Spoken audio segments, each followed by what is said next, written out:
Well, today is Holy Thursday. It's often called Maundy Thursday. Maundy has no connection to morning.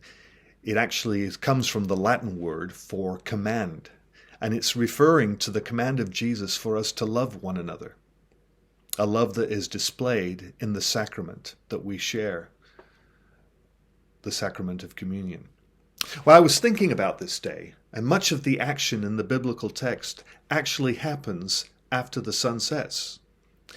But there is a portion of the text from Mark chapter 14, verses 12 through 16, where we find words of the preparation for this feast that happened during that day. Jesus guides the disciples in the preparation, a feast celebrating the Passover, the liberation of God's people from the bondage of slavery in Egypt. If you know the story, you'll recall that Jesus gives some rather peculiar instructions. They're very specific.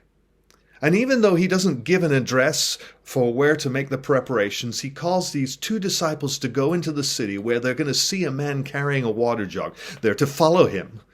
And then when they enter the house, they're supposed to find the owner and ask him about his guest room, where they will then prepare the Passover for the teacher, Jesus. Jesus even goes so far as to suggest that they will be shown in a large upper room, furnished and ready, and that it was here that he wants them to make the preparations.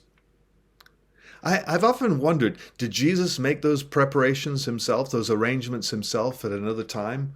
Or was this some sort of miracle? Regardless, it's clear that the disciples know nothing of what Jesus is speaking. They enter the city blindly. It's only through their obedience that they discover the truth of what Jesus shares, isn't it? If you read the story, at no point do these two disciples ask, well, how is this possible? When did you make these arrangements?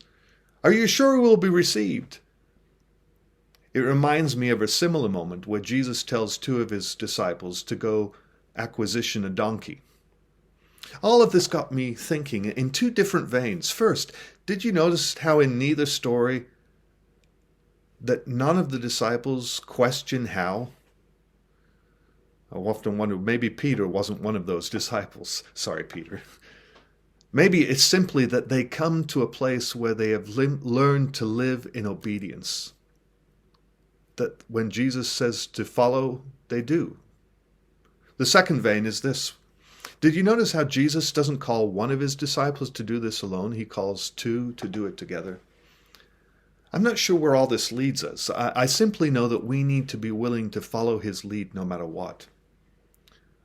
I'm also reminded that we are not in this alone, but rather we are part of the family of God, the church, his body, and that we're called to go, to be, to do together.